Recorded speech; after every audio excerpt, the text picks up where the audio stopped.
Frente a frente. Buenos días y bienvenidos. Estamos a la mitad de la semana. Hoy es miércoles 19 de mayo del 2021. Gracias por sintonizar Frente a Frente en Telecorporación Salvadoreña. Les saluda Moisés Urbina y un placer recibir en la primera parte de nuestro programa hasta las 7:15 aproximadamente al licenciado Mario Durán. Él es el alcalde de San Salvador. ¿Cómo está, alcalde? Buenos días. Bienvenido. Buenos días Moisés, buenos días a todos los televidentes aquí de TCS Frente a Frente. Un saludo especial a todos los amigos de la diáspora, a todos los hermanos, familiares. Bueno, ellos que siempre están pendientes de tu programa y obviamente de informarse de todo lo que acontece aquí en El Salvador. Un gran abrazo a cada uno de ustedes, a todas las personas que están trabajando y alistándose para ir a dejar a sus hijos al colegio o a cualquier Iniciar las actividades en esta mañana. Hay bastante. Gracias por acompañarnos. Hablaremos con él del estado de la comuna capitalina, avances en las obras de San Salvador, algunos de los indicios y datos que diera ayer en una conferencia de prensa y naturalmente la preparación y la selección que ha sido objeto El Salvador para los Juegos Centroamericanos 2023. Si no y me del equivoco. Caribe, sí. Y del Caribe, Centroamericanos y del Caribe 2023. Desde ya la invitación para que esté pendiente aproximadamente a las 7:15 de la mañana el licenciado Luis Treminio Emes, presidente de la Asociación de la Cámara Salvadoreña de Pequeños y Medianos Productores Agropecuarios, Campo. Vamos a hablar un poco de la producción del país, proyección para el ciclo agrícola 2021-2022. Alcalde, una vez más el agradecimiento que nos acompañe. Gracias a ti. Vamos en orden por los temas y tal vez el más fácil de evacuar sea el de los Juegos Deportivos Centroamericanos y del Caribe programados para el 2023. El Salvador ha sido seleccionado. Bueno, sí, y de los más gratificantes también, ¿verdad? Y de lo más gratificante. Nosotros estuvimos en una gestión anterior a la toma de posesión, que fue el 1 de mayo, con Yamil Bukele, el presidente del INDES, y también con Guayo, que Eduardo Palomo, que es el presidente del Comité Olímpico Nacional. Y bueno, con ellos estuvimos con una delegación que venía precisamente para ver si podíamos ser sede o no de los Juegos Centroamericanos y del Caribe, una sede que fue abandonada por parte de Panamá en su momento y que nosotros pues gestionamos para que fueran retomadas por El Salvador, entendiendo en varios sentidos que en el 2023 nosotros estamos en un progreso bastante bueno en tema de la pandemia. Nosotros vamos superando, claro, estamos liderando la región en el tema de vacunación, en el tema de inmunización, los hospitales, la infraestructura, todo esto pues nos permite a nosotros aspirar a un juego centroamericano y del Caribe, que es un evento deportivo de los más importantes que hay en América Latina. Entonces nosotros estamos pues pujando por ello y al final se nos entregó.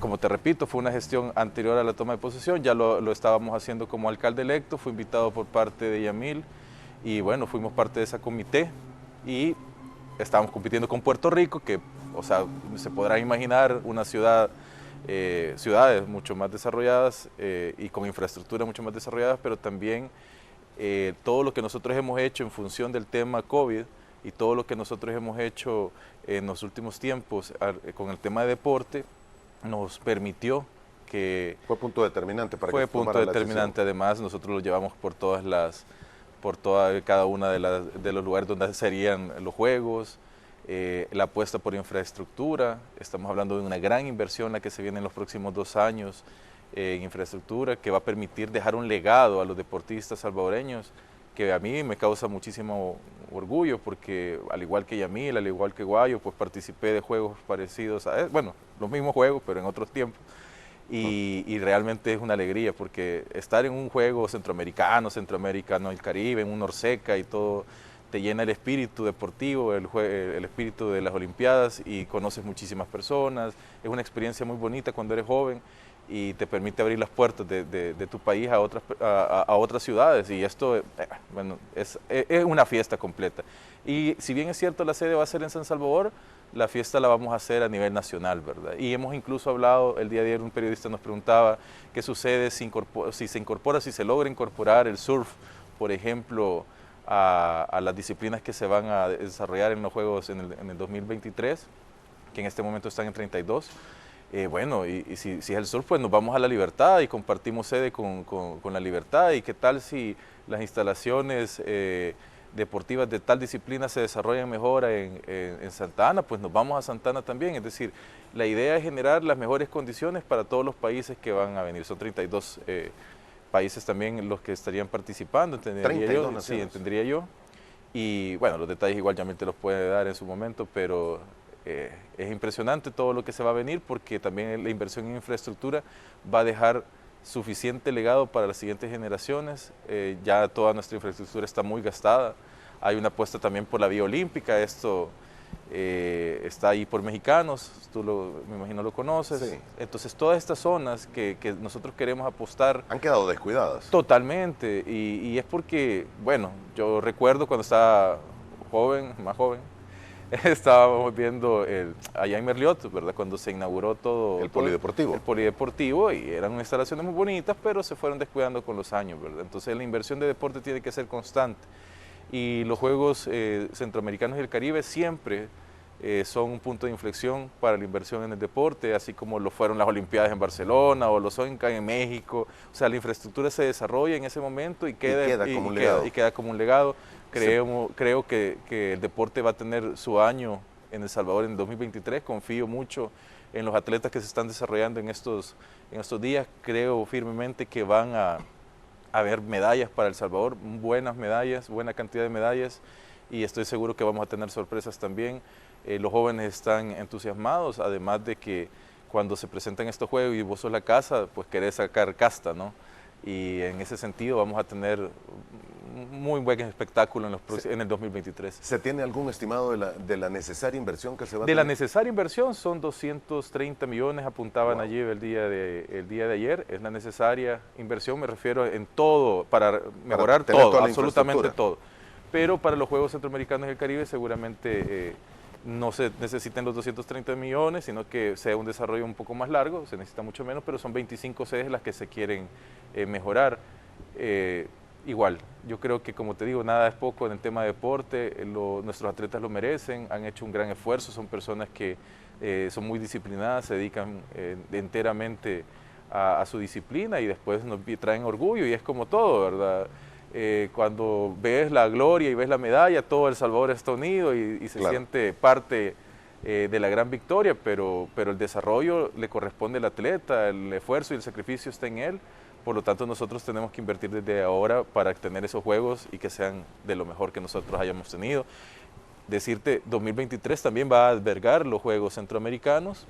Bueno, se ha pedido un cambio de fecha, estaban para el 2022, están para el 2022 hasta el día de ahora, pero ya se generó la intención que se vayan para el 2023, meses antes de los Centroamericanos y el Caribe, lo cual permitiría que todo el año fuera un año deportivo.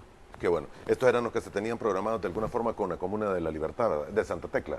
Esos son los de Santa Tecla, los Juegos Centroamericanos, pero se ha pedido que se trasladen para el 2023, lo cual implicaría que ese año 2023 sería un año de deporte. Ustedes estarían aquí en Canal 4, bueno, haciendo y deshaciendo. Estoy seguro que van a tener buenos derechos, esperaría yo. Qué bueno, y qué buena noticia para el mundo deportivo y los jóvenes en el país. Bien, hubo una conferencia de prensa ayer en la que se mencionaron algunas cifras que llevan a preocupación del estado de la comuna. Y en la noche estuvo el exalcalde platicando con Nacho Castillo a las 8 de la noche y mencionó que era producto de una persecución política la que él tenía. Sí, bueno, la paranoia a la orden del día, ¿verdad? Yo creo que Ernesto debería de tomarse alguna pastilla ahí para calmar nervios. Ya perdió las elecciones, ya eso sucedió, ya que pase la página, estar hablando y diciendo tonterías como persecución política. No viene el caso, creo que es un sinsentido. Pero sí, la comuna la recibimos en números rojos. Yo te invito a ti y a cualquier ciudadano que lo quiera ver, ahí están todos los datos, toditos los datos.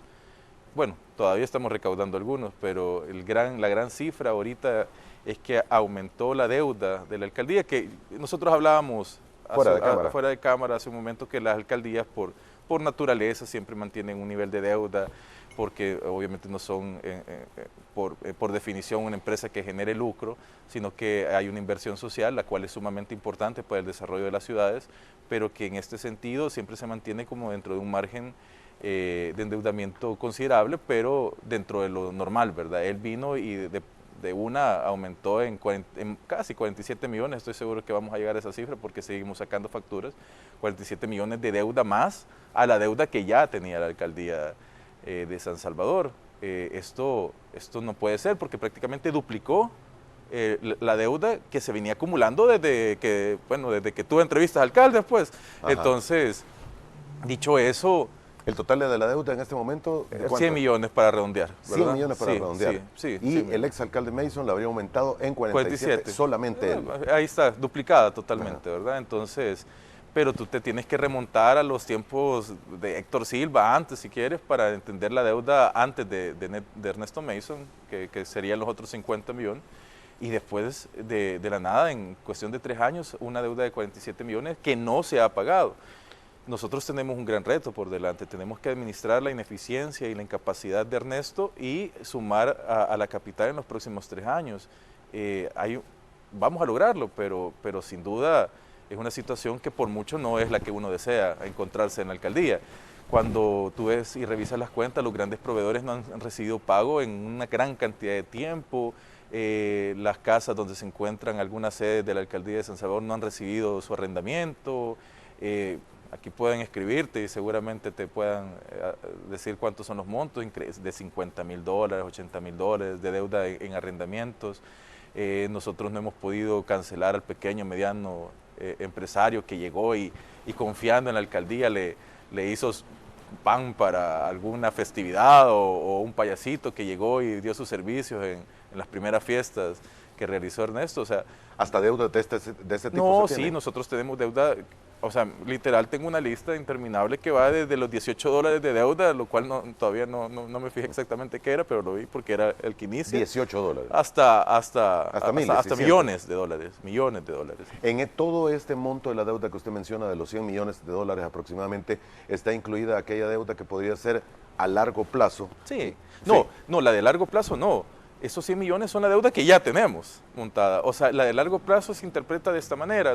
Ernesto firmó acuerdos para poner cámaras en San Salvador. Así que, bueno, esperemos funcione. Vamos a revisar cada una de los contratos de la alcaldía de San Salvador, eso te lo puedo asegurar. Pero él los deja amarrados, ¿verdad? Con una tasa municipal que va a ser implementada en noviembre. Y esas cámaras son las que van a poner, pero son 87 millones a 15 años. Esa deuda no te la tengo incorporado aquí. Estos 100 millones son cuenta, es corriente, ¿verdad? De lo que se debe, de que si ahorita me tiene que sonar el teléfono, me habla un proveedor y me dice, por favor, pagame.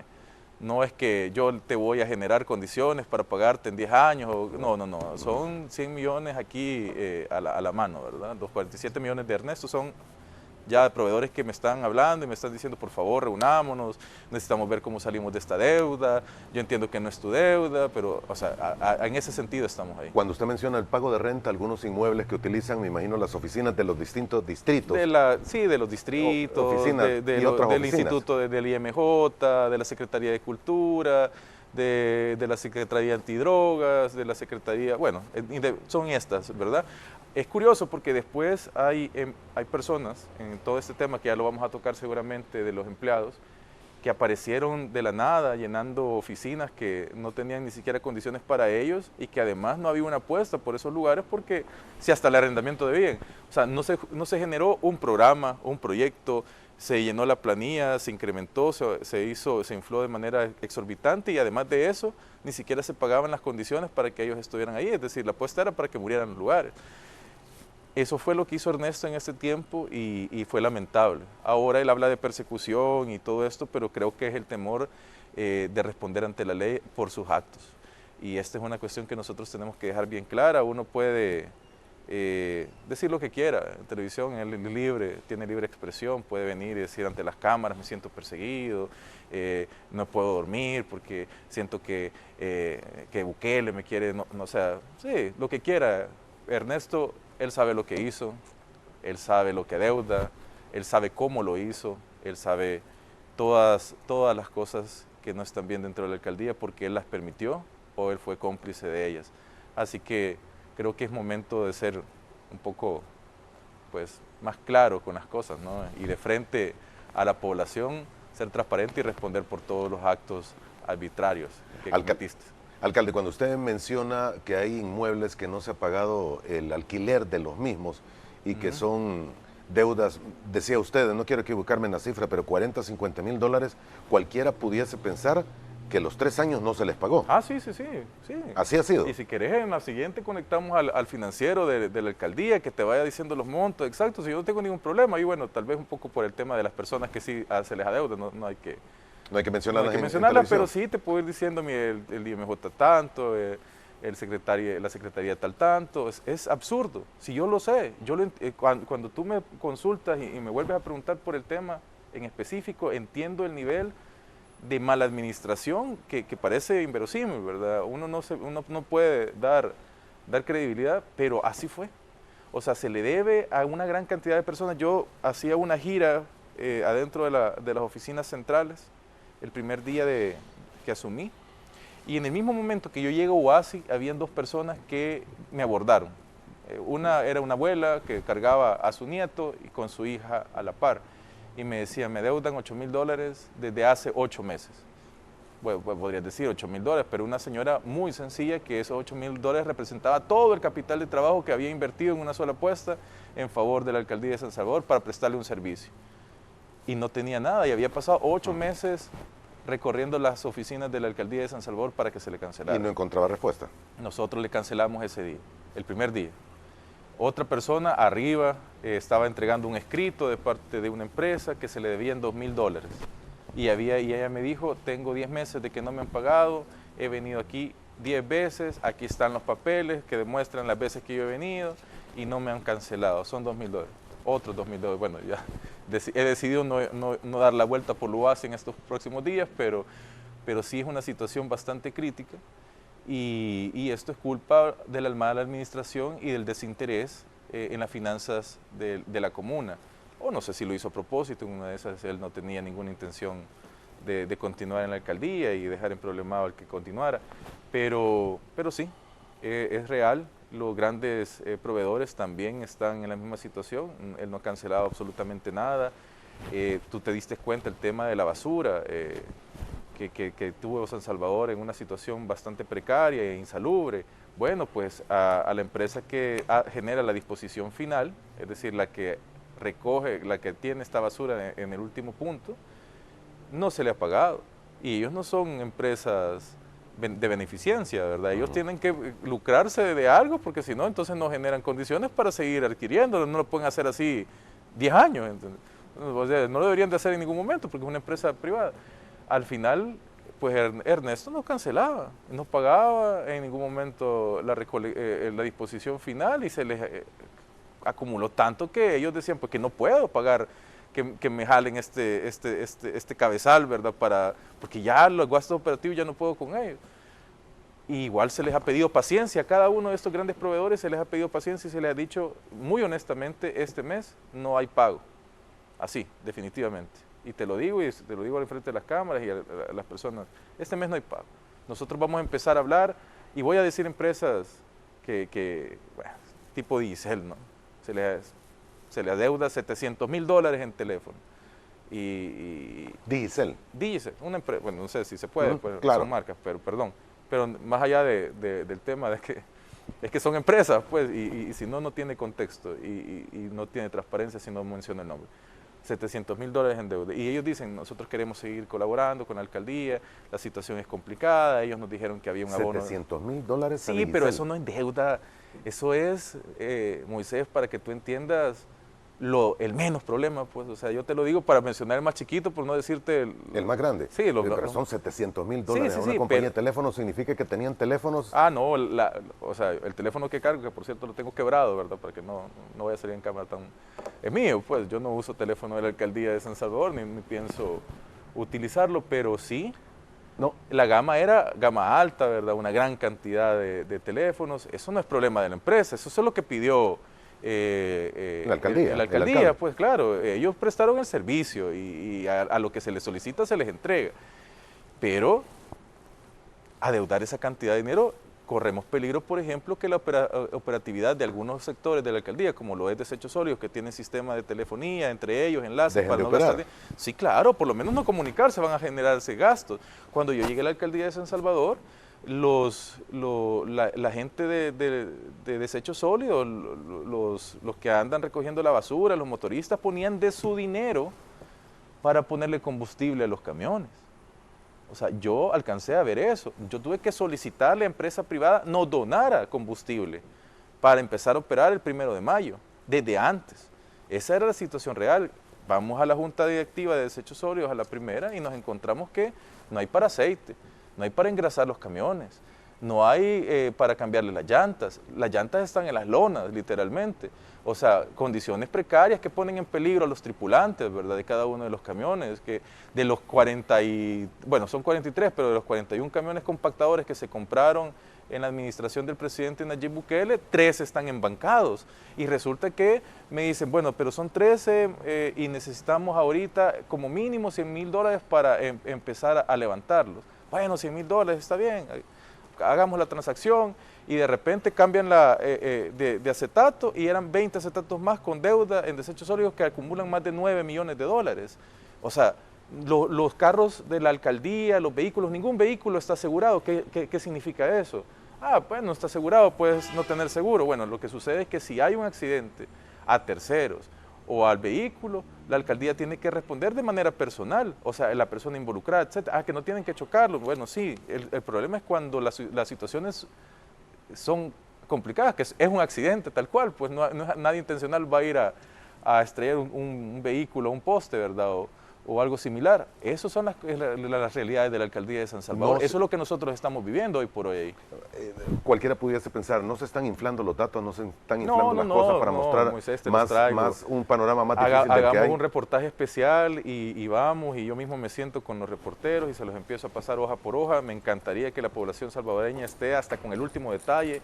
Es más, en su momento creo que lo voy a publicar en todas las redes. Ahí solo vamos a tachar el nombre de las empresas y la deuda completa. Porque sí, eso es lo que tenemos nosotros. O sea, la situación es precaria, así es que si no estoy seguro que a estas alturas, Ernesto, que no tenía ninguna posibilidad de ganar las elecciones, pero bueno, supongamos que en un mundo paralelo eso hubiese sucedido, estuviera ahorita San Salvador colapsado totalmente porque es incapaz, porque jamás pudo generar condiciones, porque no sabe lo que es administrar, porque nunca tuvo ni siquiera la noción de lo que San Salvador necesitaba. Vino e invirtió, me decían ahí que dijo que no costaba $300,000 la bandera, sino que 200 no sé cuántos, $265,000, como que si eso lo exculpara de cualquier problema. No, al final no es eso, sino que él se confundió. Son $365,000 porque creo que ni eso sabías. Entonces, $365,000 que componen la bandera y el poste. O sea, porque él habló que la remodelación o tú has visto el Maferrer remodelado, o sea, en la administración de Ernesto, pues tú pasas por ahí, yo no lo he visto. Y él dice que 265 la remodelación de toda la plaza. Si esa plaza está igual, eso es lo único que tiene el poste, y bueno, no tiene bandera ni la va a tener por el momento, porque ahí una disculpa a los capitalinos que me imagino que quisieran una bandera que no se rompe, ciertamente la vamos a buscar en su momento, pero es un costo al cual no vamos a asumirlo ahorita porque hay otras necesidades. Estamos de cara al invierno, nosotros necesitamos una tripulación segura en los camiones recolectores de basura, necesitamos a nuestro equipo del Sistema Nacional de Protección Civil con instrumentos y con herramientas suficientes para poder abordar toda la situación que se va a venir dando. Tenemos que entender que hubo 2 años de crisis de recolección de basura, los tragantes y todas las tuberías se encuentran atestadas de basura. Nosotros estamos haciendo trabajos en el plan invernal que quieren revertir esta situación, pero la acumulación es de 2 años. No es lo mismo recoger lo de la semana, que así debería de haber sido, que recogerlo de los últimos 2 años. Nosotros nos encontramos en las quebradas, en los ríos, en las canaletas, en los tragantes. Todo esto, la limpieza de San Salvador se está generando así. Hemos tenido que triplicar el esfuerzo que se está realizando en 72 horas. Cuando asumimos la alcaldía de San Salvador, iniciamos con el tema de recolección de basura. Hay todavía quedado, y eso sí es un llamado a todas las personas, nosotros vamos a regular en su totalidad la recolección de basura. Y ya es un compromiso. Recogimos solo en los primeros 3 días, bueno, en menos de 72 horas, 10,000 toneladas, que eran el grueso de toda la basura de San Salvador. Dicho esto, quedó la mala costumbre, porque no se miraba el tren de aseo, porque la alcaldía no estaba haciendo su trabajo, de sacar la basura, digamos, a la calle en un punto en el cual ya se generan acumulaciones. Entonces yo, por ejemplo, paso por el Araujo, aquí a la vuelta, ¿no?, y veo por fuera de Las Palmas, por dar un ejemplo, una acumulación de basura. nosotros vamos a entrar a cada una de las comunidades a recolectar la basura. Eso, créanlo, es así. Pero necesitamos que de una buena vez se deje de estar votando de esa manera, porque entonces nos va a generar un doble trabajo. Parece que cualquiera dirá, bueno, si está en un punto va a ser más fácil. No, no es más fácil. Tenemos que nosotros volver a los tiempos del presidente Nayib Bukele cuando era alcalde y que todo funcionaba de manera correcta en el tema de la recolección. Eso es lo que vamos a tener nosotros. Pero necesitamos que de una buena vez esa mala costumbre que ha generado la incapacidad de la alcaldía dirigida por Ernesto Mason en su momento sea revertida, y nosotros vamos a estar entrando en su momento con los promotores también para informar de todas estas acciones y cuáles van a ser los horarios en los que vamos a estar pasando en San Salvador. ¿Todas las pruebas tienen documentado todo? Sí, nosotros estamos en el proceso. Ahorita, mira, hay una primera... Cuando llegamos, nosotros llegamos el día sábado. El día viernes por la tarde hubieron unos primeros acercamientos en algunas unidades y direcciones de la Alcaldía de San Salvador con nuestro equipo, porque tú sabrás que no hubo un equipo de transición. Básicamente nosotros llevamos la documentación a la Corte de Cuentas y les dijimos, esta es la representante que va a dirigir la transición, pero de parte de la Alcaldía de San Salvador nunca hubo un contacto con la Corte de Cuentas, entonces no se pudieron coordinar y eso nos impidió estar haciendo una transición correcta. Cuando viene el sábado, bueno, cuando estaba a las puertas del sábado dijimos, no, los equipos tienen que ir porque no podemos asumir una alcaldía hasta el día lunes. Y nos vamos, y bueno, en una acción casi de hecho, llegamos y nos sentamos en las oficinas de cada una de las jefaturas y dijimos, bueno, nosotros somos las nuevas jefaturas, por favor procedan a entregarnos lo que tengan a la mano, porque el día de mañana nosotros a medianoche iniciamos el trabajo. Entonces, así fue. Entonces, en ese tema de revisar las cuentas, nosotros no nos permitieron ver las cuentas, sino que hasta la medianoche.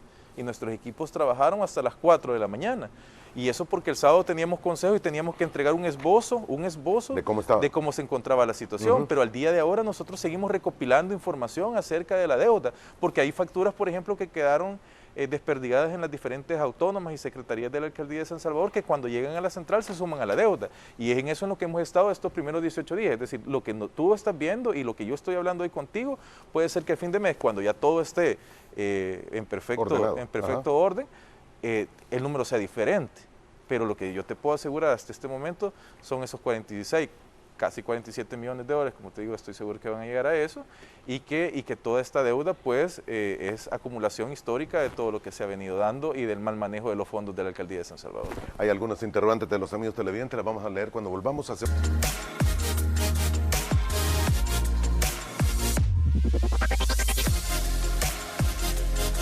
Bien, gracias por continuar con nosotros en esta mañana de miércoles. Estamos hablando con el alcalde del municipio de San Salvador, el licenciado Mario Durán. Hay algunas preguntas e interrogantes de los amigos televidentes. Algunos señalan que los problemas de basura se dieron al final del término de la acción del exalcalde en la comuna, porque ustedes fueron parte de las huelgas que se generaron para que no se recolectara la basura. Bueno, yo nunca me he afiliado a ningún sindicato, así que no creo haber sido parte de nada. Con referencia a cuando él vivió o se percató siquiera de que había una situación crítica en San Salvador con el tema de la basura, me imagino que debe ser de algún distrito, el 3 por ejemplo, que fue de los últimos en ver la situación que se vivía, pero sí, nuestras comunidades en el distrito 6, en el distrito 5, el distrito 2, vivieron situaciones muy difíciles, muy difíciles. Muy bien, en el caso, y mencionan para el caso, Eduardo Platero nos escribe y nos dice, pregúntele por favor cuál es el plan, lo pasado, cuál es el plan. Creo que ya no debería de seguir desviando el tema del alcalde anterior, ya sabíamos que era malo. Sí, no solo era malo, era pésimo, y estoy de acuerdo con que hay que pasar la página y seguir adelante, pero esta misma persona que nos escribe en este momento, cuando nos pide el plan, no podemos hacer un plan sino hacer referencia a todo lo que ha sucedido anteriormente y acumular toda la información y toda la deuda que el anterior también nos sumó. Es decir, cómo pretendemos hacer un plan en base a una situación que por mucho es alejada a lo que se esperaba de la Alcaldía de San Salvador. La Alcaldía siempre había sido administrada de manera regular, bien o muy bien, pero nunca había pasado un alcalde que dejara las condiciones como las dejó Ernesto Mason. Es decir, por mucho él es el peor alcalde de todos los tiempos en la historia de El Salvador. Y hablo de El Salvador, ni siquiera de San Salvador. Y lo es definitivamente porque su incapacidad está demostrada y todas las personas hablan de ello en todas las esferas del país. O sea, y bueno, sus mismos compañeros de arena le desprecian y saben que es una persona que no tiene ningún tipo de capacidad y que todo lo que toca lo arruina. Entonces, eso no fue diferente en San Salvador. Nosotros tenemos, por supuesto, un plan a corto, mediano y largo plazo en la Alcaldía de San Salvador, y mucho de lo que nosotros estamos haciendo lo vamos a hacer en conjunto con el gobierno central, gracias al apoyo de nuestro presidente Nayib Bukele, y obviamente con la Asamblea Legislativa vamos a generar condiciones, vamos a hacer una reestructuración de la alcaldía, te lo estaba comentando afuera del aire, Moisés. Reestructurar la alcaldía es una de las cosas fundamentales. Nosotros tenemos muchísima grasa dentro de la alcaldía, se aumentó la planilla mes con mes, $1 millón en San Salvador al mes, es decir, si antes pagabas 2 millones, hoy pagas 3 millones, y esto es en el periodo de Ernesto Mason. ¿Qué sucede con eso? Bueno, que no hay una inversión social, que todo se te va en planilla, que ellos tenían una deuda, por ejemplo, de $9 millones con los empleados municipales en AFP, seguros, préstamos, personas que perdieron sus hogares, madres de familias solteras que perdieron sus casas donde tenían a sus hijos porque Ernesto Mason no pagaba, retenía y no pagaba las cuotas laborales, ¿verdad? Y toda esta cuestión de los préstamos de las personas. Esta situación es la que nosotros tenemos que evaluar, porque de las primeras acciones que hicimos fue pagar. Nosotros estamos en el proceso de pago de esos 9 millones que son retenciones de 2 años. Y nos correspondía a nosotros, no, le correspondía a una administración que hiciera correctamente las cosas. Y nosotros tenemos que asumir. Ahora, cuando me pregunta el amigo televidente, ¿cuáles son los planes a lo pasado? Sí, no, a lo pasado no. El primer sábado de la administración, nosotros tuvimos que pagar $9 millones para los empleados, porque eso es un derecho laboral adquirido de las personas que trabajan, y eso, si no lo cancela, cosa que así fue en el caso de Ernesto Mason, es un delito penal, está tipificado en el código, que es de 4 a 8 años de prisión aquella persona que retuviese las cuotas de los trabajadores y no las cancelara. Y eso es lo que sucedió por 2 años consecutivos, la impunidad en su máxima expresión. Y fue denunciado por empleados y está denunciado ante los tribunales, tiene que seguir sus procesos, pero no podemos simplemente decir, ya pasó y de aquí en adelante todo bien. No, señores. Las personas tienen que responder por las acciones que cometen, y en este caso Ernesto Mason no fue más que una persona, en lo mínimo fue un incapaz, y en lo más nosotros hemos denunciado mucho de lo que hemos encontrado en la alcaldía de San Salvador. La justificación que se da en determinado momento, y creo que la dijo en la plática que tuvo anoche con Nacho, precisamente de que es culpa del FODES que no se le entregó. ¿No habrá sido eso? No, mira. Ustedes ya recibieron su parte del FODES. Sí, una parte, pero está bien. El FODES representa para la alcaldía de San Salvador en tiempos de Ernesto Mason, y hago la aclaración porque antes de Ernesto, para nosotros, cuando el presidente Nayib era alcalde de San Salvador, representaba solo el 5 al 7% del ingreso neto de la alcaldía. Estoy hablando sobre 100, ¿verdad? ¿Por qué me refiero a esto? Porque nuestra recaudación, que además teníamos las personas correctas para hacer una buena recaudación, era mucho más elevada de lo que la generó Ernesto Mason. Ernesto generó una mala administración, una mala recaudación de tasas municipales e impuestos, y a él le representaba el 12.87% del total, es decir, sobre el 100, el 12.87%. De ese 12.87 tú tienes que dividir en el 75% y el 25%, porque está el FODES 75 y el FODES 25. El FODES 75 es para obras, Moisés. El 25 para lo que pueda utilizar. Entonces, de ese 12.87 que representa el total de todo el año en FODES, tienes que apartar solo el 25%. Bueno, tú eres el ingeniero, tú sabrás, pero estás hablando que no pasa de 3, 4 puntos de la totalidad de los ingresos de la alcaldía que no le alcanzan, pero, o sea, ahí sí que ni para las AFP y seguros, pues. Entonces, ese porcentaje es simplemente la excusa que él tiene porque el FODES se convirtió en una banderita de parte de la oposición en decir, no nos están pagando, entonces nosotros no podemos hacer obras. No, lo que no permitía hacer obras era la incapacidad de recaudación y la incapacidad de proyección que tenía Ernesto Mason, y obviamente que dentro de cada una de sus acciones habían intereses ocultos que no permitían que se ejecutaran las obras de manera correcta, como las prioridades que tenía con su bandera. Es decir, esas son las situaciones que nosotros encontramos en la alcaldía de San Salvador. No es una excusa no tener FODES. Nosotros podríamos, incluso, como San Salvador, a pesar de todo, generar condiciones sin FODES. Qué bien que tengamos FODES, pero nosotros entendemos también de que hay una pandemia allá afuera, y que los recursos del gobierno se necesitan enfocados en la salud. Y después nosotros tenemos una deuda histórica con la educación, por supuesto que necesitamos invertir en educación. que cómo se iba a confiar en todo el trabajo que habían estado realizando alcaldes anteriores, en todas las dependencias. Si, por ejemplo, tenemos en Santana una señora que mandó a hacer una parada de buses que le decían que era, bueno, no me acuerdo cuánto, pero ya los números, pero $30,000 y ella salió, no, $40,000 creo que le dijeron, y después ella diciendo, no, no son 40, son 35. O sea, dejen de mentir, todavía creo que dijo, pero una parada de buses de $35,000, en eso utilizaban el FODES antes. Por supuesto que es mejor tomar de esos dineros e invertir en salud, que si no hubiese sido así, nosotros la pandemia como país, a poco se le recuerda, pero la situación del sistema de salud antes, y ahora ya nadie habla de eso, antes era precaria. Y nosotros teníamos un sistema de salud que no hubiese podido generar condiciones para contrarrestar la pandemia, pero ahora somos un ejemplo mundial. Todos hicimos sacrificios. Personas perdieron su trabajo, personas, sus empresas pues no siguieron adelante en funciones, pero todos entendíamos, y creo que la ciudadanía en su totalidad entendió la necesidad de sumar esfuerzos y sumarnos con el gobierno y con el presidente Nayib Bukele para sacar adelante al país. Y ahora es momento de reconstruir, porque cada crisis es una oportunidad, y por supuesto que ahora viene el FODES y nos va a servir. Viene disminuido del 10 al 6%, pero hoy ese 6% representa el 100% de obras que nosotros vamos a realizar. Antes de ese 10% no mirabas obras. Entonces, ¿de qué servía tener el FODES si no lo hacían y no lo enfocaban en lo que realmente es importante?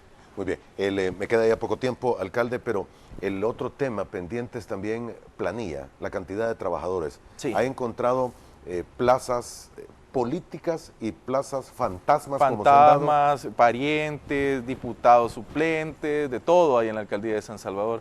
Mira, primero que todo decirte que con respecto a la planilla se encuentra, ya lo dije, aumentada en $1 millón con respecto a la administración del presidente Bukele en la alcaldía de San Salvador. $1 millón. $1 millón mensual, es decir, si tú tenías 10 empleados, hoy tienes 15 de la nada, ¿verdad? Porque le aumentaste 5%, 5 empleados nuevos. Entonces, ese es el porcentaje, se maneja así.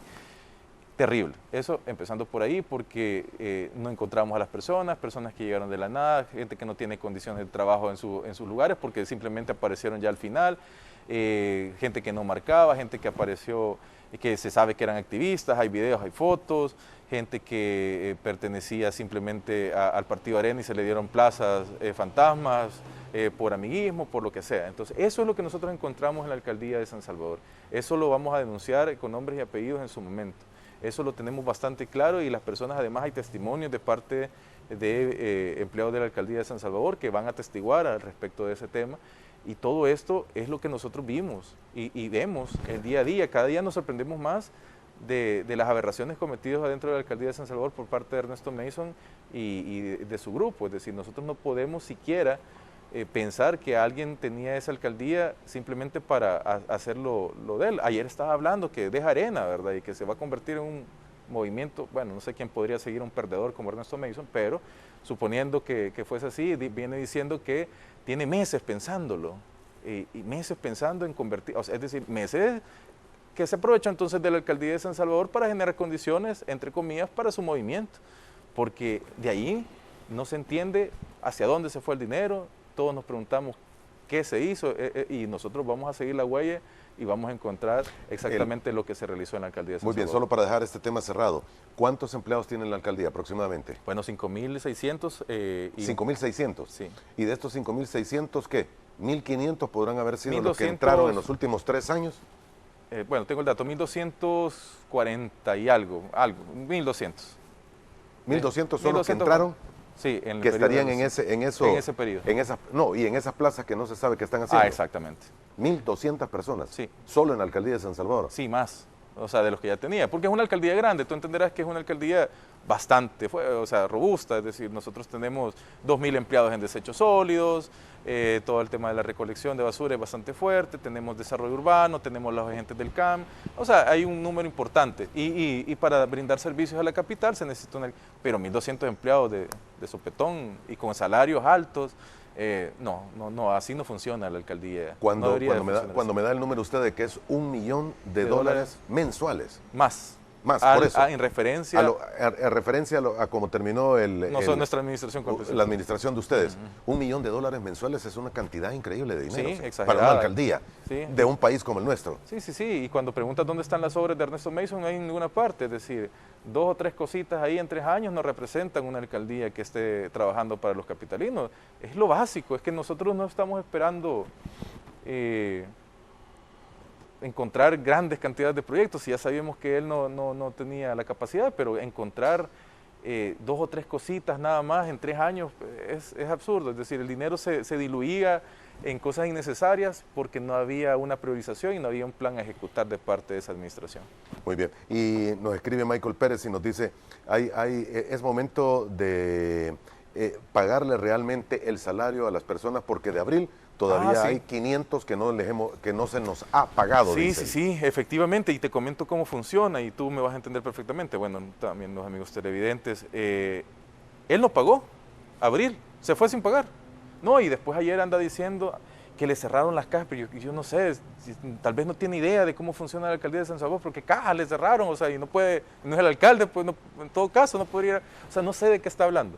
Pero inventa una serie de cosas, anda en una onda paranoica, observen a Ernesto Mason, realmente, no sé, pero no anda bien, el tipo no anda bien, no quedó bien de las elecciones, su grupo pues le dijo que iba a ganar, que era presidenciable, una serie de sandeces, ¿no?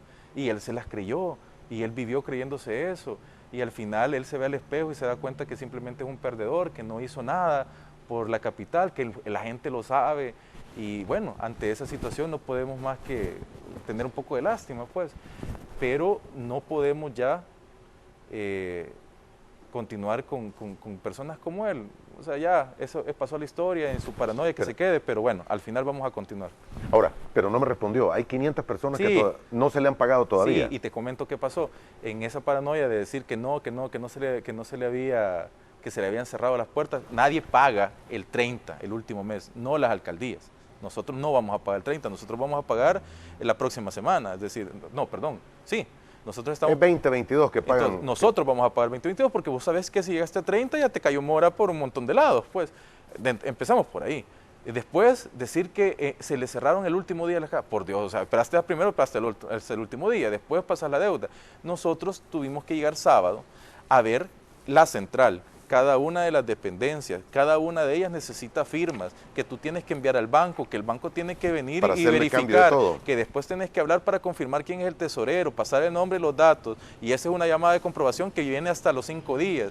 Después nosotros tenemos que hacer eso cada uno con cada una de las autónomas, montar la junta directiva, hacer que aprueben el refrendario de cheques, hacer que aprueben al tesorero, hacer que aprueben al financista, y cada una de ellos tienen que cambiar sus firmas también ante la banca, que no solo es un banco el que lleva nuestras finanzas, entonces comprendes que lleva un proceso. Nosotros tenemos asegurado el dinero de todos los empleados del mes. ¿Se les va a pagar? A todos. Ahora, cuando dicen 500, mira, yo tengo entendido que ya la semana pasada se terminó de pagar el 95%, pero supongamos que faltan, creería yo que son algunas jefaturas que todavía no se les ha cancelado, y ha de hablar un ex jefe de la alcaldía de San Salvador, porque hay personas todavía que no se han cancelado porque son los montos más grandes, los de 3.000 y tanto, porque priorizamos obviamente a los operativos. ¿Por qué lo hicimos así? Porque ellos se encargaron de gastarse los dineros del pueblo salvadoreño el último día. Él, no sé si no sacó el dinero para los empleados, pero sí sacó los cheques para los amigos. Entonces empezó a pagar proveedores, y las arcas dice que dejó la alcaldía con 4 millones, sin jamás ha recaudado 4 millones en un mes ese tipo. Es decir, o sea, prácticamente nos dejó vacía la alcaldía porque empezó a cancelar a sus amistades. Entonces nosotros encontramos que no teníamos fondos. Y bueno, y tú puedes consultar a concejales de otros partidos políticos, bueno, incluso de Arena dentro del Consejo, de Nuestro Tiempo, de Gana. ¿Cuál era la realidad? Si todos votaron, y no votaron porque les caigo bien o porque soy el mejor alcalde o algo, no, votaron porque saben la situación de la alcaldía de San Salvador y dijeron, no, sí que si no damos este voto, esa gente no se le va a cancelar. Y esa es la realidad. Nosotros votamos en favor de los trabajadores, y agradezco incluso el aporte de cada uno de estos concejales, porque realmente fue fundamental. Y es un compromiso también con los empleados de la capital, porque se le pagó los 9 millones de dólares de las retenciones, que es un delito cometido por Ernesto Mason. Se les pagó el salario y ahorita ya estamos listos porque hemos priorizado, y por eso tomamos medidas, por ejemplo, de decirle a los grandes proveedores, miren, nos vemos el otro mes, este mes, Vamos a es para poner cancelarlas. orden y vamos a empezar a pagar de manera regular a los empleados capitalinos. Muy bien, no tengo más tiempo. Alcalde, gracias por haber estado con nosotros esta mañana. Muchas gracias, Moisés, de verdad agradecerte a ti y a TCS el espacio. Un saludo a todos los salvadoreños, especialmente a nuestros capitalinos. Bendiciones, sigamos trabajando duro para sacar adelante a El Salvador. Un saludo especial a la diáspora, un fuerte abrazo, toda mi bendición para ustedes. Dios los bendiga. Gracias por habernos acompañado esta mañana. Hacemos una pausa, volvemos en aproximadamente 3 minutos. El licenciado Luis Terminio Emes, presidente de Campo, la Asociación Salvadoreña de Pequeños y Medianos Productores Agropecuarios. Regresamos. Bien, gracias por continuar con nosotros. El licenciado Luis Terminio Emes, presidente de la Asociación de la Cámara Salvadoreña de Pequeños y Medianos Productores Agropecuarios Campo. ¿Cómo está usted, señor? Bienvenido. Muy bien, gracias por la invitación, Moisés. Bienvenido. Gracias al canal. Hay, bueno, el estado de los productores en el país es uno de los temas, la proyección que tenemos para este ciclo agrícola. Como punto de partida para romper el hielo, ¿cuál es el momento que ve en la producción agrícola del país? Ahorita estamos preparando la tierra, los terrenos. Se le ha orientado a los productores no sembrar en el mes de mayo, sino comenzar la siembra a partir del 10 de junio por los periodos de sequía que se espera en junio. Y nosotros somos del criterio y los mismos productores saben que entre más grande está la planta, más agua necesita. Entonces por eso fue que dijimos no hay que sembrar ahorita en mayo, sino que esperar 10 de La junio. recomendación ha sido dada para que se empiece a sembrar. A sembrar, exactamente. El 10 de junio. El 10 de junio. Ok. Normalmente se hace a mitad de mayo, ¿verdad? Exactamente. Bueno, a partir del año pasado ya no se sembró en mayo, sino que se sembró en junio, y eso ayudó a que las 2 tormentas iniciales del año pasado no afectaran la producción agrícola. Se tuvieron resultados que Se eran... tuvieron resultados muy positivos en ese Muy bien. sentido. La producción agrícola que deja la cosecha pasada, ¿cómo la califica? Excelente, una producción... Excelente. Una producción de más de 20 millones de quintales de maíz, 2.600.000 quintales de frijoles, 3 millones de quintales de sorgo y casi 800.000 quintales de arroz. Con esto estamos garantizando el abastecimiento para los consumidores del año 2021. Comparado con años anteriores, ¿cómo se ve? Hubo un crecimiento significativo, lo que pasa es que veníamos de años con invierno completamente adverso a los productores. Este año se comportó bastante bondadoso el invierno. Y esperamos también que el 2021 también sea igual al año anterior. ¿Hay algún sector, algún rubro que haya salido menos beneficiado que otros y que sea el que hay que ponerle mucha atención? Hay que ponerle más atención al arroz ¿Al arroz? Al arroz, que no estamos cubriendo la demanda nacional. Estamos produciendo 800.000 quintales cuando la necesidad es de 900.000 quintales. Hacen falta 100.000 quintales para abastecer el mercado local y a los consumidores. Tenemos una deficiencia Tenemos una deficiencia. ¿Esta ha sido permanente, señor, o es producto del año pasado? No, ha sido permanente en el caso del arroz. O sea, el problema es que el arroz necesita bastante agua, necesita bastantes zonas de riego, y que tenemos algunas zonas de riego descuidadas como Lempa Caguapa, que esperamos que este gobierno retome y al final haga funcionar el distrito de riego Lempa Caguapa. Muy bien, esta zona que usted menciona, ¿qué es lo que hay que hacer ahí? Hay que revisar los sistemas de riego que hay, todos los caudales donde se desvían el agua para los riegos. Hay que construir los muros que se hicieron, que fueron afectados desde el tormenta 12E, y siguen en la misma condición, pues casi en abandono. Casi en abandono. Casi en abandono. Pero ha sido la situación siempre. Ya hay 8 años de estar casi en esa condición. En esa condición. ¿El trabajo es que se necesite grande, señor? Sí, es grande. La comunidad de ahí estaba dispuesta a apoyar en mano de obra. Lo que se necesita es la inversión de parte del gobierno para poder comenzar a reparar ese sistema. Muy bien. ¿Esta es la zona que se utiliza para? hortalizas, frutas y hortalizas. Y nosotros en ese sentido, en frutas y hortalizas, somos completamente dependientes de los países vecinos. O sea, tenemos un déficit de casi el 80% en frutas y verduras. En tomates tenemos más del 90% de deficiencia.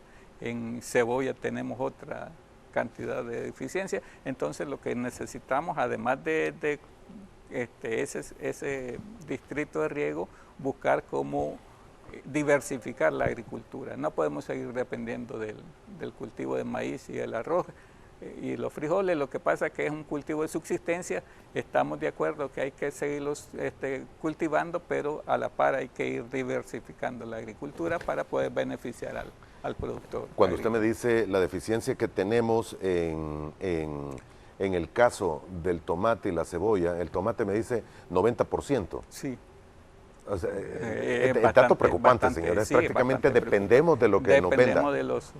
Y nosotros hemos dicho siempre que la necesidad de la política nacional agropecuaria, nosotros en determinado momento no estamos en contra de las importaciones, sí estamos a favor de las regulaciones en cuanto a las importaciones, que ha sido, digamos, lo que ha afectado al productor de granos básicos en los últimos años. Ok, pero es únicamente con tomate, cebolla. ¿Qué otros son los que tendríamos? Tenemos en todas las legumbres y verduras tenemos deficiencia, tenemos el 80% de deficiencia en eso. ¿En promedio? En promedio, en todos esos rubros. La papa la importamos, todas las hortalizas y verduras. Sí, ahora, y por eso es necesario la diversificación del sector agropecuario y el uso de la biotecnología en este sector. Ok, el uso de biotecnología, explíqueme. Sí. El problema es que hay un gran temor, los gobiernos anteriores influyeron temor a la gente en cuanto al uso de la biotecnología. Estaban diciendo que la biotecnología es mala y creemos nosotros que con una utilización adecuada se puede precisar y garantizar una agricultura y un abastecimiento mejor a los consumidores nacionales. Ok. ¿Por qué no se ha hecho antes? Falta de voluntad política de parte de los gobiernos anteriores. Esperamos que este gobierno tenga la voluntad política para resolver el problema. Falta de voluntad política, pero cuando me dice falta de voluntad política en un tema tan importante como esto.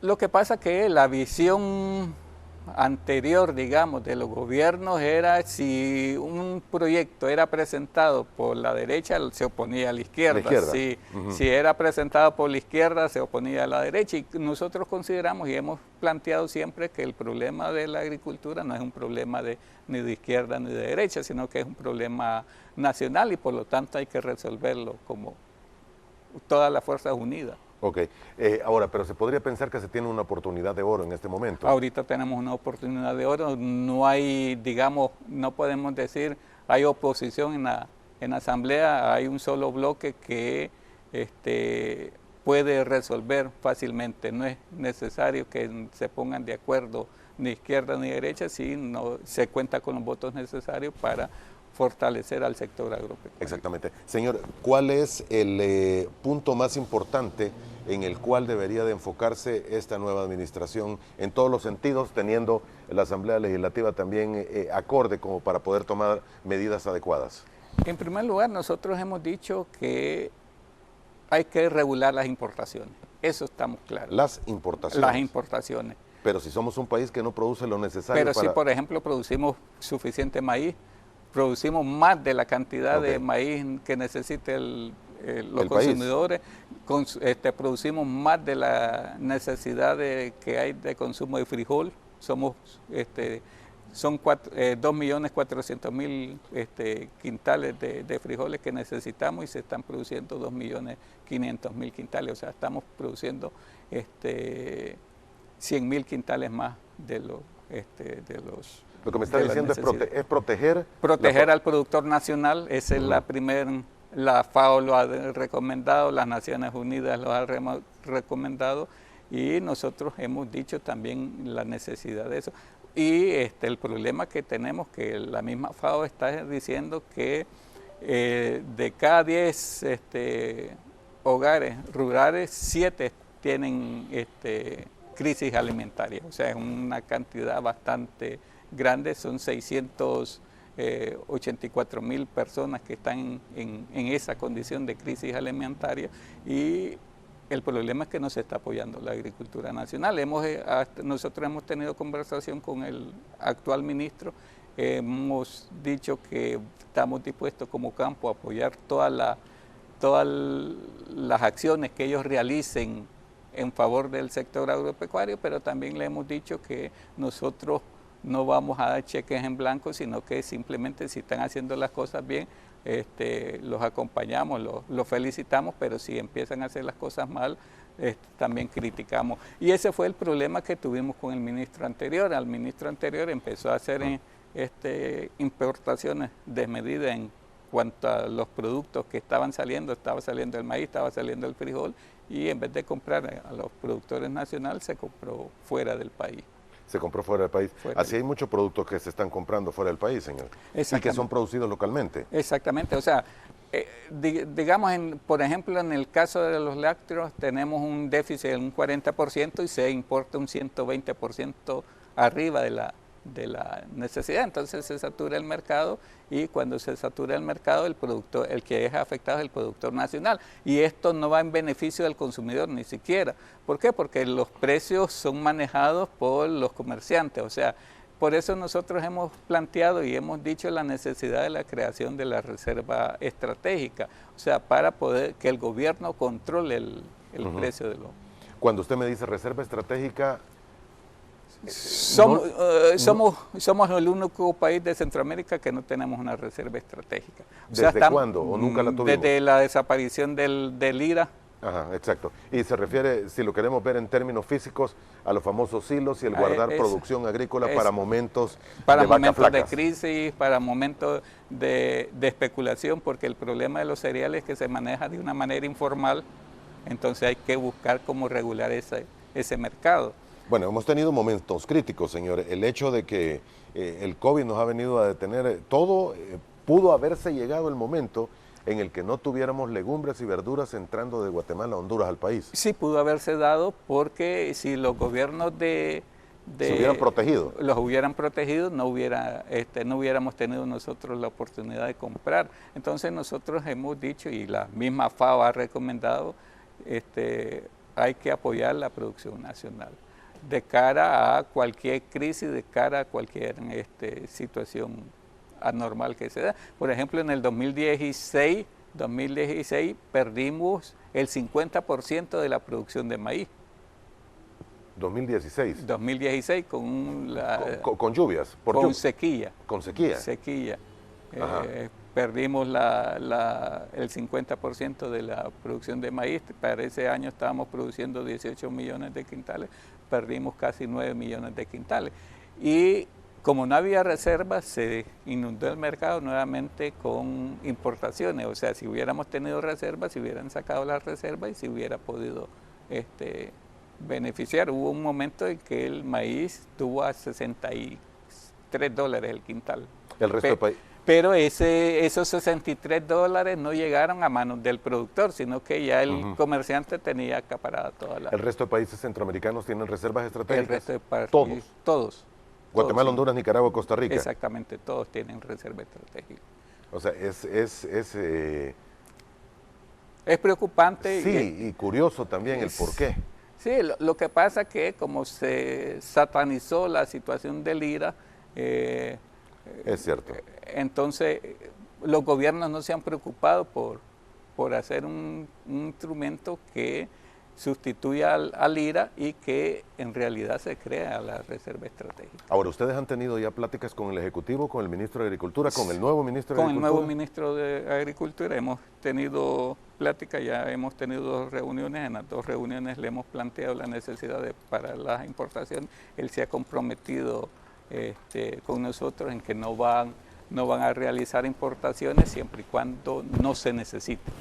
O sea, ya ese es un compromiso verbal que tenemos con ellos y nosotros lo hemos comprometido con él a apoyarlo en todas las gestiones que que vayan en beneficio del sector agropecuario. En ese sentido, la semana siguiente va a ir a la Asamblea Legislativa a presentar la solicitud de un fideicomiso de 1.200 millones de dólares, y nosotros lo vamos a acompañar, pues vamos a llevar nuestra gente, pensamos llevar unos 1.000 productores de parte de campo en apoyo al señor ministro de Agricultura, pero a la par también nosotros hemos elaborado un documento para solicitar la exoneración del IVA a los pequeños productores.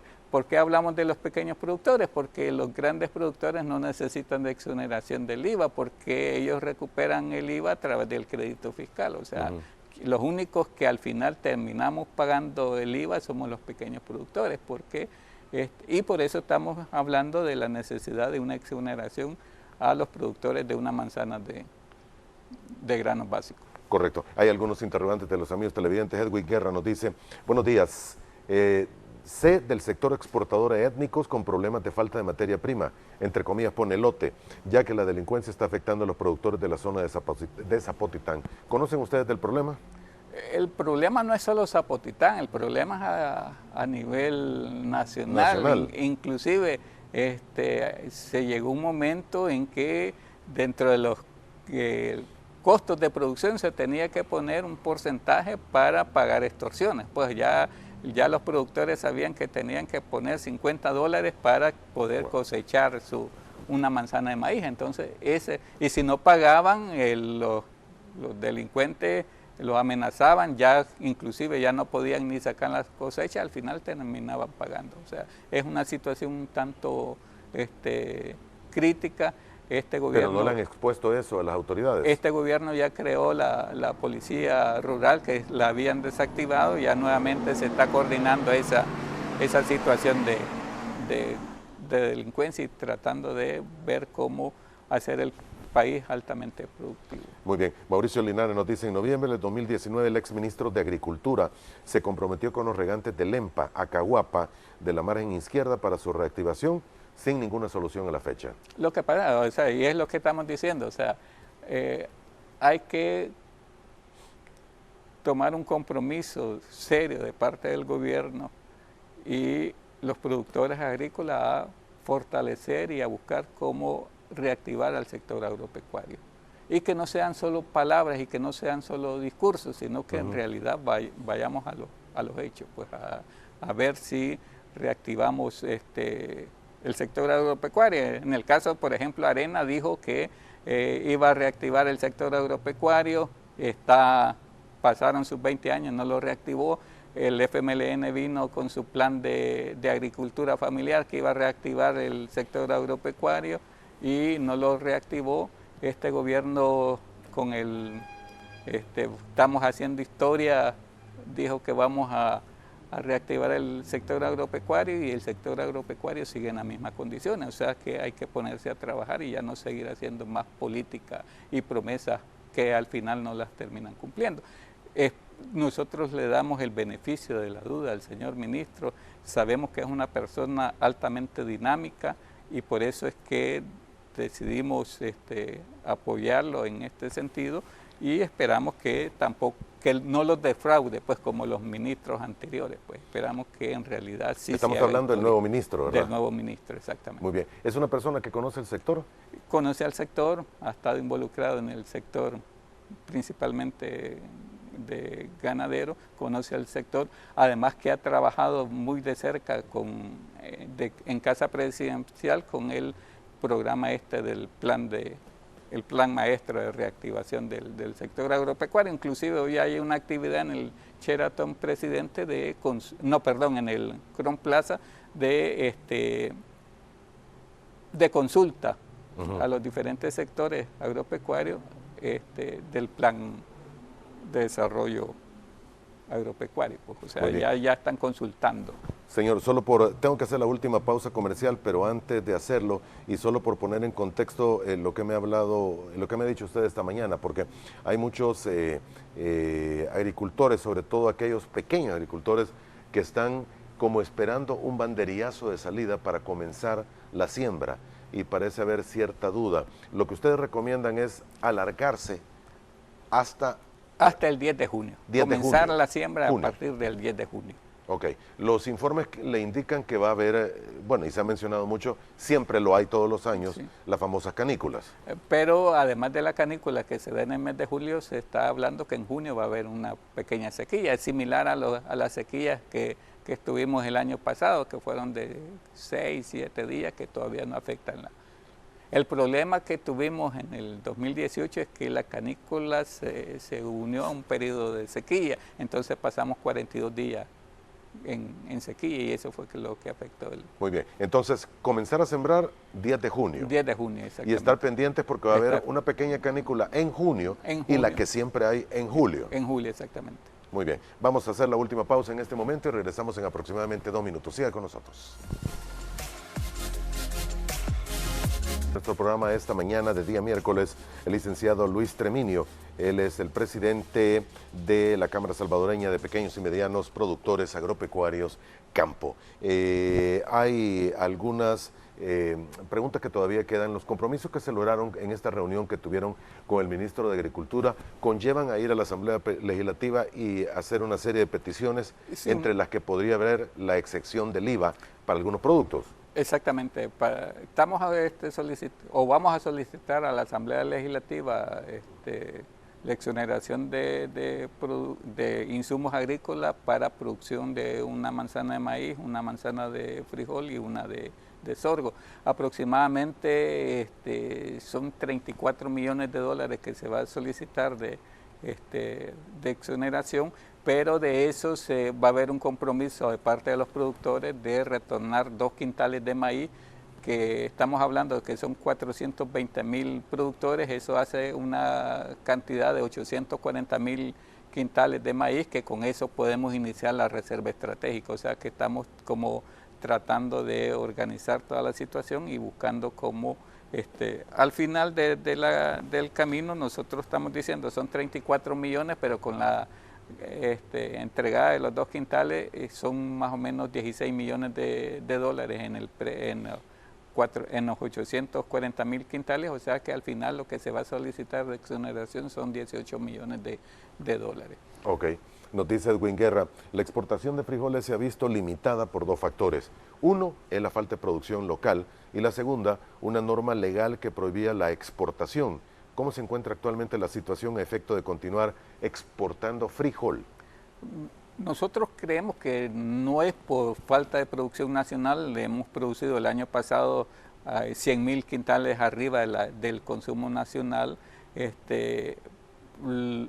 problema es las reglas que ponen los países destinatarios, hasta dónde va a llegar el frijol. O sea, dicen, estamos hablando, hay un tratado de libre comercio, pueden entrar productos, por ejemplo, de Estados Unidos sin condiciones fitosanitarias, pero los productos que van para los Estados Unidos de parte nuestra le ponen un sinnúmero de requisitos y al final no podemos llegar. O sea que el Tratado de Libre Comercio no es bilateral, sino que al final se vuelve unilateral. Solo pueden exportar y no podemos nosotros exportar productos, perdón. Pero no hay limitaciones para No la hay exportación. limitaciones en cuanto O sea, la limitación impuestas aquí, no. Impuestas aquí no. Las limitaciones las encontramos en los países. Sí, los procesos que se requieren para poder ingresar a otros Exacto, mercados. Exactamente. O sea, te dicen, puedes exportar queso, pero el queso, por ejemplo, allá en los Estados Unidos te ponen un sinnúmero de Medidas fitosanitarias para su ingreso. Y el FDA no te deja entrar.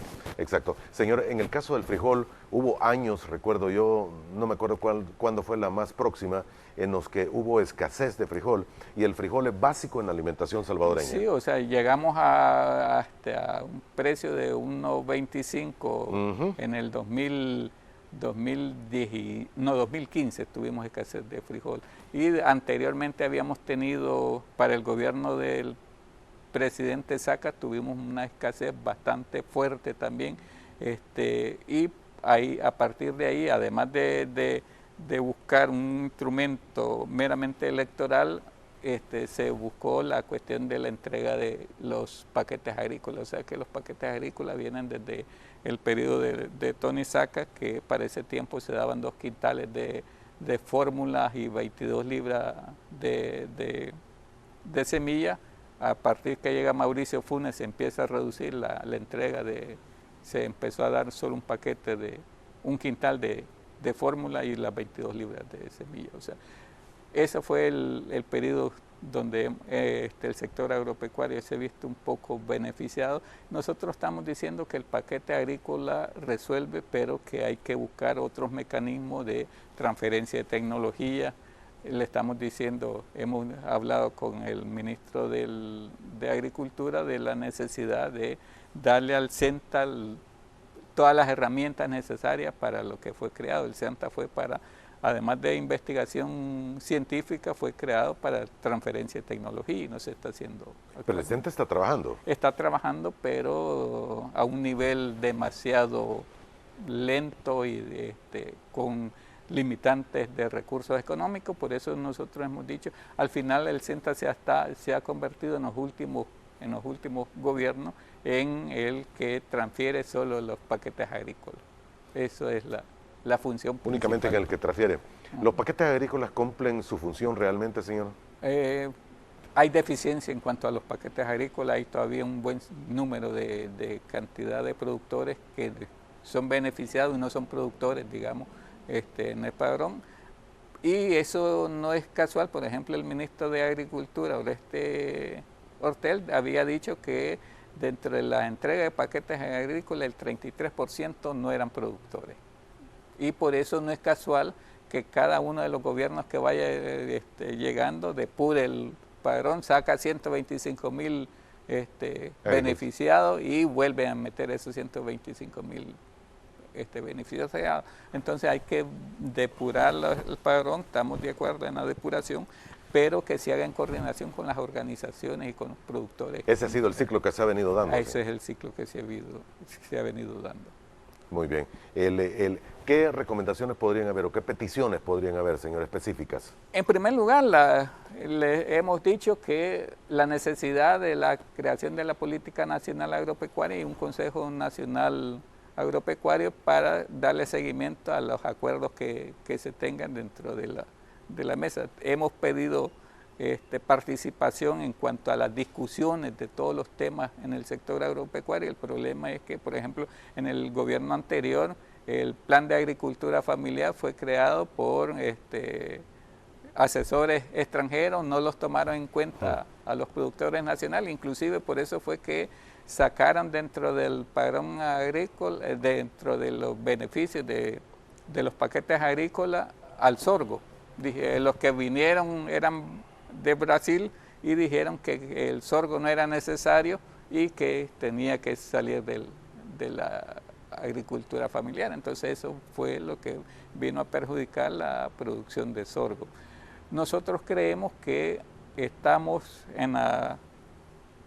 conscientes que hay que buscar cómo crear la política nacional, que esta política lleve dos líneas principales. Una, que trascienda gobierno, y dos, que esté adaptado al cambio climático. El cambio climático cada vez está más asentado en nuestro país.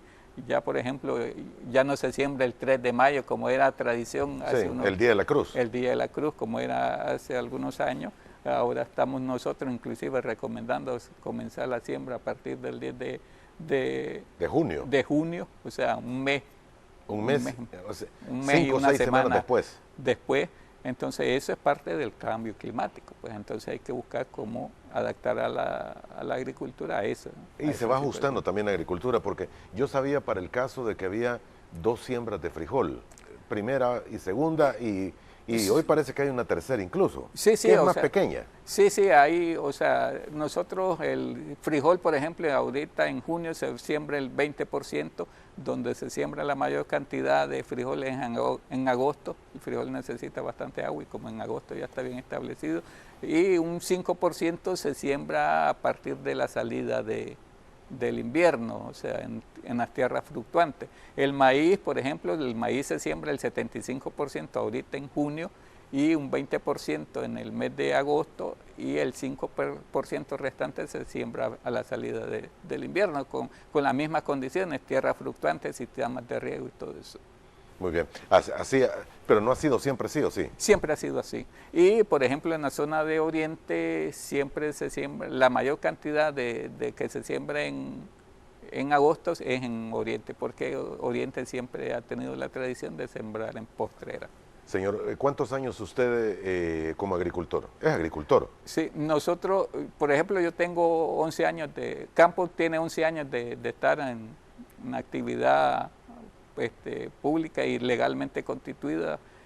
Yo vengo trabajando de director ejecutivo de la Asociación de Comunidades Campesinas desde el año 2004. 2004. 2004. Muy bien, el cambio climático sí se ha acentuado. Sí, se ha y de acentuado. aquella fecha a hoy las cosas han cambiado totalmente. Las cosas han cambiado totalmente y por eso nosotros hemos insistido en la necesidad de la creación de la política nacional y que éstas se adapten a las condiciones. Y además de las condiciones de irlo adaptando, necesitamos que los bancos nacionales, o sea, los bancos del Estado, también aporten y apoyen al sector agropecuario. Pues necesitamos que Bandesal, por ejemplo, apoye al banco, a los agricultores nacionales, porque el problema es que Bandesal, por ejemplo, antes era un banco que no trabajaba directamente con el productor, le daba los, digamos, créditos a los bancos y ellos los colocaban.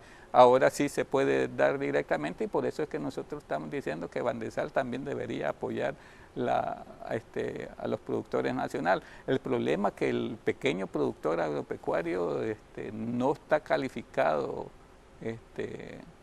como... No va a tener todos los requisitos no va a para tener poder todos acceder. los requisitos, entonces hay que flexibilizar los requisitos. Por ejemplo, hay gente que está en la categoría donde ni siquiera analizan tu crédito, porque hubo el presidente Elías Antonio Saca dio $100 para apoyar a los productores nacionales en crédito y hubieron bastantes que no los pagaron porque se vinieron varias tormentas, vinieron varias pérdidas y hasta la vez hubo una condonación de esos $100 que los productores tenían que pagar 1.85, por eso lo pagaron, pero todavía siguen en el sistema. Sí, siguen marcados como que no cumplieron. Exactamente. Muy bien. Señor Traminio, gracias por sus comentarios, sus apreciaciones y su conocimiento esta mañana compartido con los amigos televidentes. Se le agradece. Gracias a usted, Moisés, y gracias a TCS y Frente a Frente. Gracias por habernos estado con nosotros. Gracias a usted, amigo televidente. Le esperamos mañana jueves a la misma hora, si Dios así lo permite. Que tenga muy buenos días.